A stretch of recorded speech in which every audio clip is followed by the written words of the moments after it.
How's it going, everybody? Texas Man here. I hope you guys are all having a fabulous day. Please give this video a thumbs up if you guys really enjoyed it. Subscribe if you guys have not already. Also, do me the biggest favor of all, hit the bell notification button so you guys don't miss out on future videos or streams here on the channel. With that, of course, we're beginning... I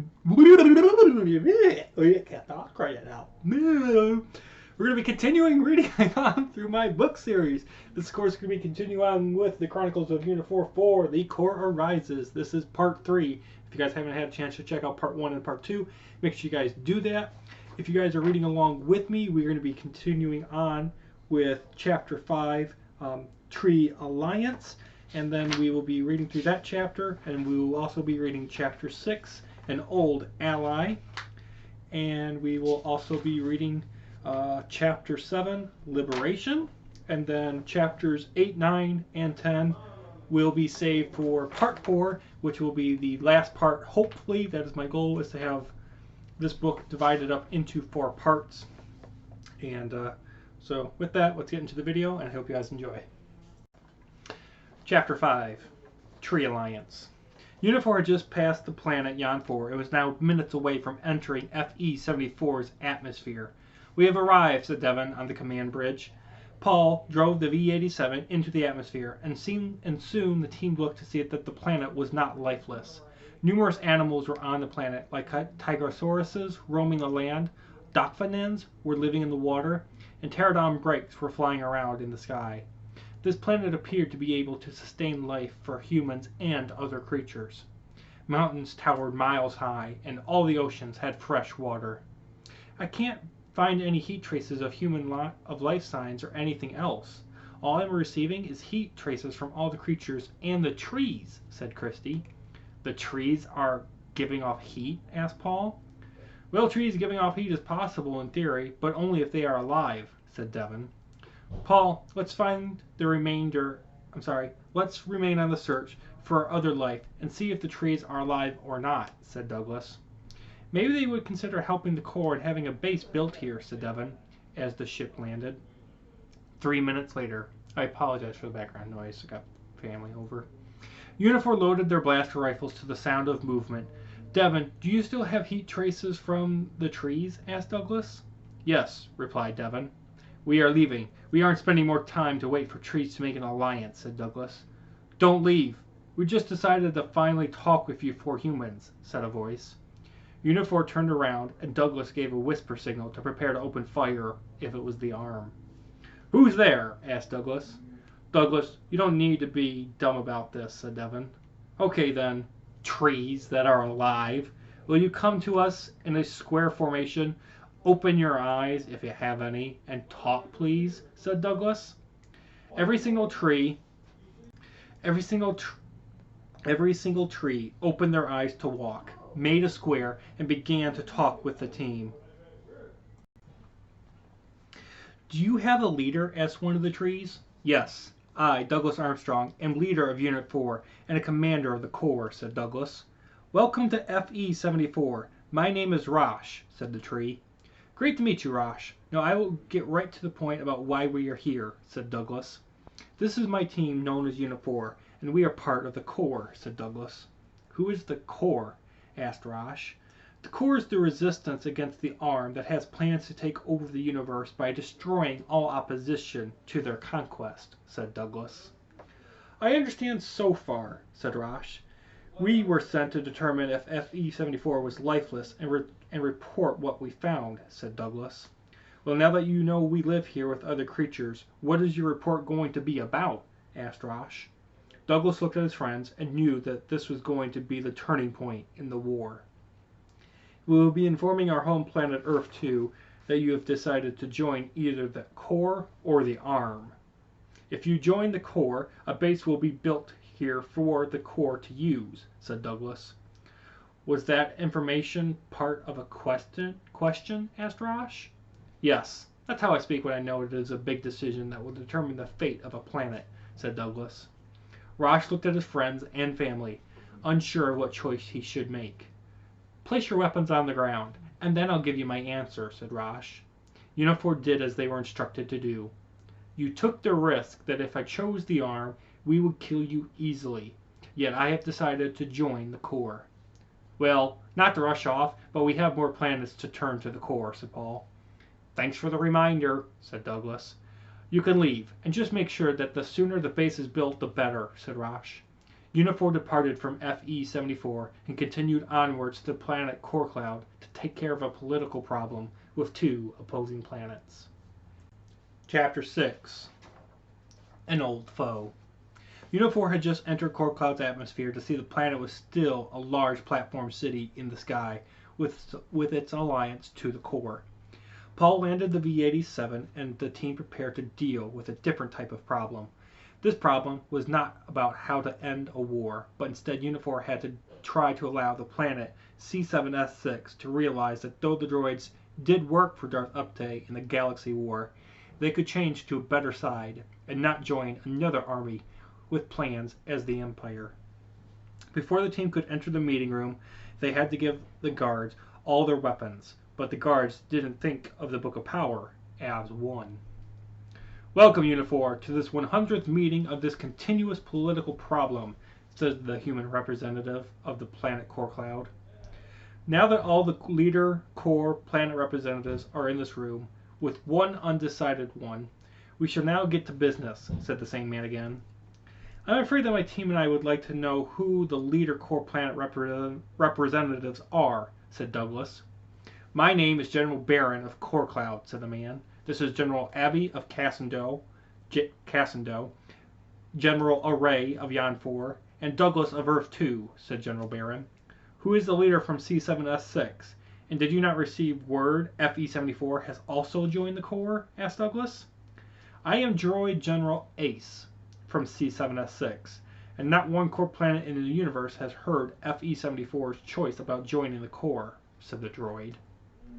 Does anyone have any rejections about FE-74 joining the Corps? Asked Douglas. The room was silent.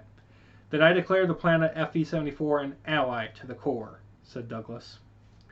What is the problem with C7S6? Asked Douglas.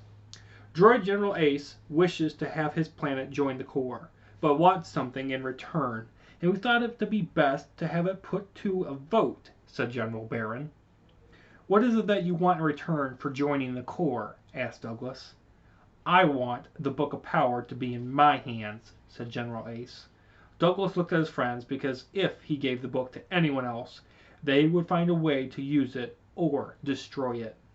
I have the Book of Power with me right now, but I'd like to know why you want this book instead of anything else, asked Douglas. It is top secret, said General Ace. Fine. You have just locked your kind into either being neutral in this war, which won't last long, or you join the arm that is being defeated as we speak. The choice is yours, said Douglas. All the generals that were part of the Corps looked at General Ace and awaited his response. If I tell you why I want the Book of Power, the Corps must protect us and promise to send armies of spaceships and troops to my planet to liberate Dr. Rice from it, said General Ace. Done, said Douglas. Dr. Rice told me the Book of Power is the one thing that can kill him completely, and if I took it from you that he would shield my planet from the Corps, so he could destroy all the planets but mine, said General Ace. You mean Dr. Ice spoke to you face to face on C7S6? Asked Douglas. Yes, and he is there with an army of Icemen and ships to ensure C7F's safety. But now it's destruction, said General Ace. Gentlemen, I think we have the firepower to liberate C7S6, and once finished at C7S6, we'll join the remainder of the Corps and defeat Dr. Ice once and for all, said Douglas. Thank you, said General Ace. The meeting finally came to an end, so the major core planets informed all the other core worlds what to do to liberate C7S6.